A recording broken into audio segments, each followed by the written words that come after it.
好啦，乡亲朋友，一些困过後啊，轉到福建來了節目嘅現場咯。今日係拜日好空氣來報道嘅單元，向下來關心到空氣嘅一個話題咧。今日到也現場啊，請到吳家成教授來同大家來講到了嘅，對啲實測啦，還有平時生活當中啊，嗬，應用嘅嗬，漳州嘅說到下空氣到嘅。頭先你來提到嘅嗬，就係提到一個平時自家本身啊，對一個實測當中啊，嗬，有呢度嘅原則啊，有講到愛乜嘢都愛食。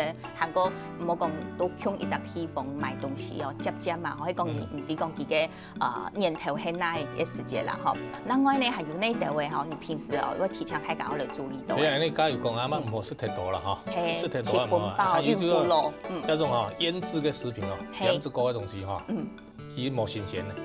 啊，有的佢都係鹽分較高，對人哋嘅身體唔係幾好。啊，種東西嗬，可以唔食嗬，都盡量莫去食。哦，所以你唔食路過嘅就唔可以食。不過有時間都到上我兩門一下一定時行嘅，人講食一個泡菜啦，也乜嘅嗬。一定像人講，有啲長菜，人哋用來路過爭來食。像一條咩酸係人講路過嘅東西啊？泡菜冇乜用啊，冇用。泡菜有的是發酵過的。它發酵了以後，裡面就會有一些酵素，酵素甚至裡面過程當中會產生一些很重要好的這個酵素。那酵素對我們身體會有的很重要。哦，就係含喺做嘅咧。人類身體裡度嘅酵素實際來講它超過7萬多種。7萬多種有按多。幾多？嗰時候自己日幾擺都有得為人哋需要嘅兩個酵素。哦，幾多人哋需要嘅。但是要發酵嘅過程過長幾度你嘅泡菜要發酵那個菌要找得很正確。發酵的菌要很正確。有很多呢去做發酵的食物，但是那發酵的菌呢不正確啦。產生嘅食物都唔係好嘅食物嚟。發酵同人哋一樣醃製冇相用。哎呀！人哋做啲食嘅發酵較好嘅食物，人哋盡量唔好去食嘅醃製嘅食物。醃製呢，底度呢並沒有一定是有發酵，也冇相用。也有所長都錯。還有個人哋食油人哋大家都需要嘅脂肪質，需要嘅油質，但係唔係過多。對人體需要嘅油脂來講，唔是按多都錯嘅。你得啥人嘅體型一日嘅量差不多30公克，30天啦，30一滴嚟而已一滴嚟但是30嘅量過少嘛，對人哋身體有幾重要嘛，也30公克嘅東西唔可以健康嘅來食。健康嘅，比如講呢，就會係好嘅。好嘅，比如講唔嘅油脂，代表啲海產類、海產類來。海產類嘅。海產類來，望到嘅植物性咧植物性咧，比如講啲嘅茶油做的，橄欖油，橄欖油做的。我健康，唔當你食嘅東西都30公克嘛，一滴滴天嘛，都冇按多嘛。所以我健康嘅來食。按樣去好，又做係也本身啊，向教授來提供俾鄉親朋友嘅啦，應講用發酵過嘅東西啊，嗱，應講滷嘅東西係冇營養嘅，係講嗌下應講一般平時料理嘅方式，嗌下都鮮滷好鮮食咧，應講鹽生嘅啊，按樣嘅乜有問題喎？都家人講嘅嘛，講佢嘅鹽過多。鹽分嘅問題。鹽分嗰個嘢鈉含量多嘅。佢啲都嘅鈉都過多過多對人哋身體都冇好嘅。係，嗰時候就係要發酵過嘅，一種嘅真係黑河嘅。你講啦，有啲那個德國泡菜，有啲過好。純咩？對人哋身體咩過好？佢都有過多好嘅酵素。佢嘅一個酵素。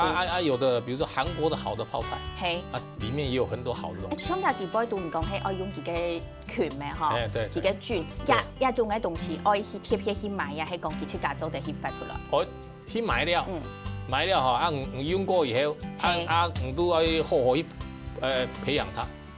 按樣唔都要出價要用嘅一種做泡菜嘅微生物。出價都可以留落去，個用像人家做酒做酒焗酒係，焗酒嘅過多嘅做酒嘅啤酒好了，麥酒啤酒很多它的酵母菌就是那一種酵母菌，它從年都可以留下來，留下来啊，喊了够用的时候，给我拿出来用。哦，它是持续性的。它不会说我要做啤酒，也要用这种酵母菌，等它又往另外那种，其他啤酒的品质都唔會好。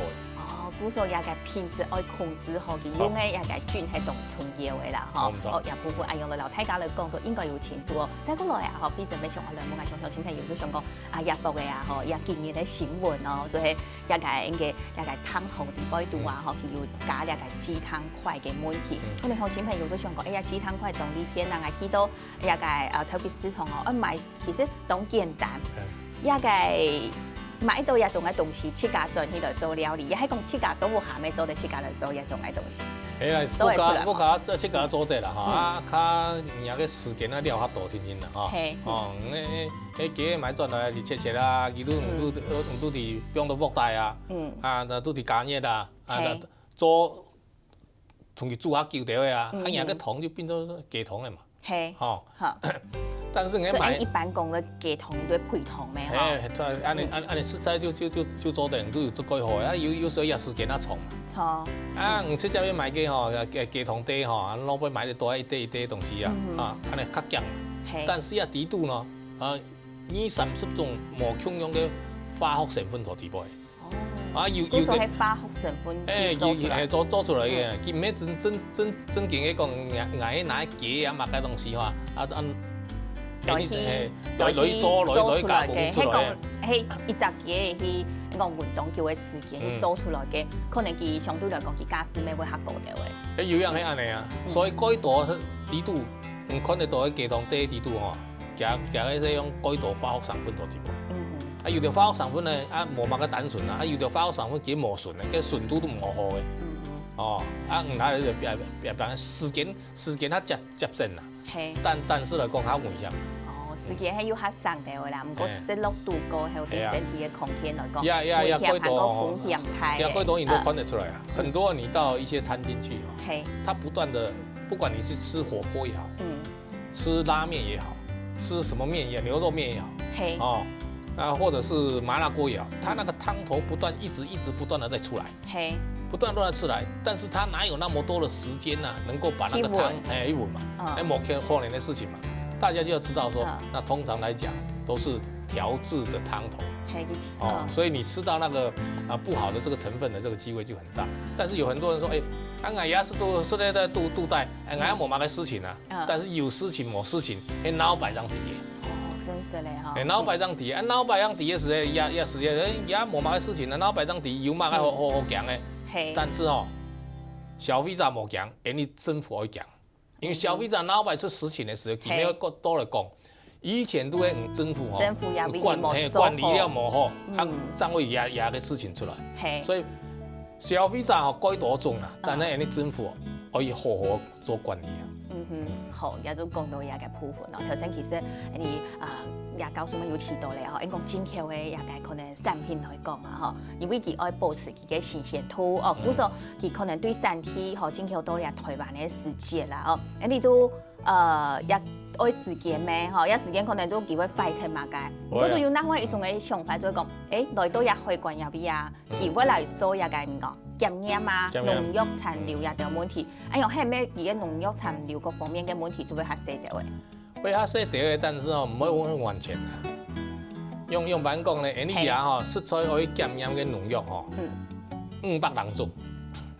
我檢驗嘅要500人做，500人做冇可能做冇可能100都檢驗全部檢驗出來。有人都會提講。特別檢驗，有時候檢驗20-30種，有50-60種，但是農藥呢500-600種冇可能講逐樣都係檢驗，所以有時就有農藥嘅東西呢，肯定還會適度代替。還有個問題出到，你台灣檢驗嘅農藥同國外冇共用。你檢驗嘅方式，老外國咧有冇共用？你用嘅農藥嘅種類都冇共用。你檢驗嘅種類係冇共用嘅，其他嘅片用嘅農藥嘅種類，你有冇共用？冇共啊！農藥用我都會殺蟲我都會拌啲蔬菜水果保存較久條嘅在这种情况之下，国外的气候环境跟国内的气候环境不一样的时候，伊个无强用啊，用嘅农药都係無強用，用嘅農藥無強用，來到你國家呀，有時你都唔可以檢驗其他地用嘅農藥。安樣，古時就檢驗唔出佢嘅一個農藥殘留數來要一度咧啊，因為佢用嘅農藥，你用唔掂咩？唔掂就唔掂，對呢片度檢驗稀釋咧啊，都唔掂用嚟去做。學也就係講到，農藥殘留其實喺當到啊，熟破白咪見到一定社會問題啊，都希望講，嗌去市場係講嗌去留入到食材買咗來過後，係做啲設計來慢慢咧來去處理來設備搶來。也就會種嘅講法，頭個睇家都應該咪做啲用一個鹽啊，又放到水稻度按樣來食。有人講啊，按樣食啊，農藥嘅殘留會行下多，一上來佢嘅係蠻容易做到老大家來講下。用鹽水去食蔬菜水果做唔得。做唔得。冇乜嘅好嘅食嘅功效啦係。用白講咧，鹽變也係水，你鹽係變到水度。你嘅鹽鹽都係分解體，分解體呢，嘅分解嘅鹽都係同你嘅水作用體。水嘅作用啦，作用體水可以食你嘅蔬菜水果，加嘅能力都會較廣大嘅，都唔好睇咧。如果食槍嘅一個長途都冇按槍。冇按槍嘅，正是我們在洗蔬菜水果是靠水分子在洗的，水。但是呢，你用鹽加進去的時候，這個鹽巴就跟水已經作用掉了。作用了之後，這個水分子清洗我們蔬菜水果的能力自然就變差的。古時冇建議按用來做，係。唔係用清水，用鹽水去洗蔬菜水果比用清水還要差。古時啊，講直接會講啊，用鹽水洗係冇建議啦，用一般嘅清水來洗就好咧吼。一清水都上班下先攞搶菜，然後佢講浸到水稻度，也按用咩方法？可能要比一般人佢也都市地度全部用自來水嘛自來水係正常嘅自來水，冇個污染嘅自來水。人嘅自來水嘅水塔嗆嘅水塔嘅時間咧，你嘅自來水就做得洗嗆你嘅蔬菜水果。也吃落去就作為啲老人嘅搶菜果子，然後佢洗比搶咧，就唔是講用其他嘅一種方法。因為那個自來水傳過來的時候，在自來水廠裡面就加了一些氯，這就餘氯。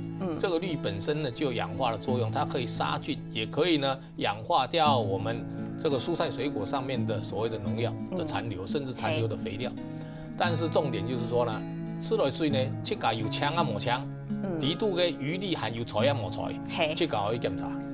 也愛自家都活下來檢查咯，也吃來水啊，應該洗搶菜咩？當然也要另外前一隻鋪就聽說我來去好好來做把關嘅嗬，也吃來水按用嘅檢驗咯，按用嘅啲啊嗬，佢係作為啲用嘅冇係咩安全咧，應該下添陣個繼續來聊，向前朋友來講到，成都也會哦，歇困下聊下來。